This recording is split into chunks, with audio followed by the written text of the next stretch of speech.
The United States has renewed its call for a ceasefire in Ethiopia after the UN Human Rights Council ordered an independent investigation into violations by all sides in the conflict. US State Department spokesman Ned Price said he was gravely concerned by reports detailing mass detention and killing of ethnic Tigrayans. There's a very large, very vocal Ethiopian expat community in the United States, and they're divided along exactly the same ethnic lines as folks back home, which are fueling the conflict. Barbara Plett-Usher explains. Ethiopia's civil war is 7,000 miles away, and it's right here, in this kitchen, on this canvas. Gabrielle's family is from the northern region of Tigray, the epicenter of the conflict, the theme that consumes her art. It's like opening up a channel in this passageway, taking us all back there.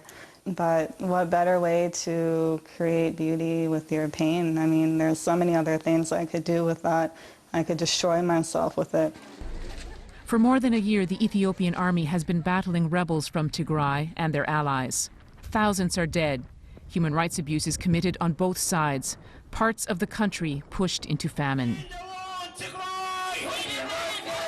Tigrayans in the U.S. are desperate.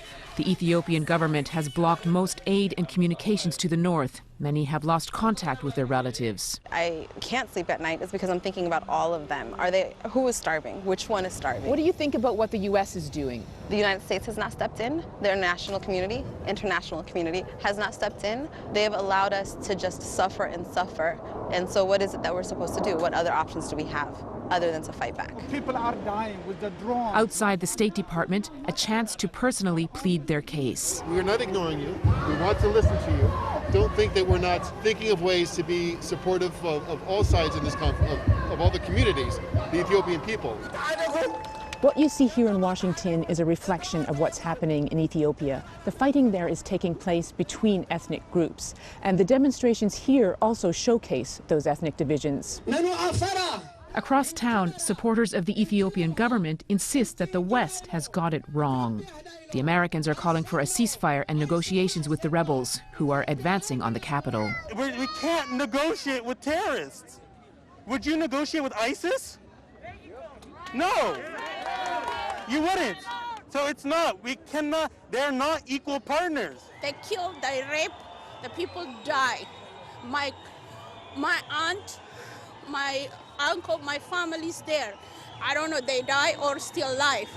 The rebel leaders, known as the TPLF, once governed the country with a heavy hand and are deeply resented by many Ethiopians. The U.S. is treading a fine line. The Americans are talking to the Ethiopian government. It's not the engagement that the Ethiopian people want. What do they want? The Ethiopian people want engagement from the West that supports the government's cause. They don't want engagement that's demonizing the government and supporting the cause of the TPLF.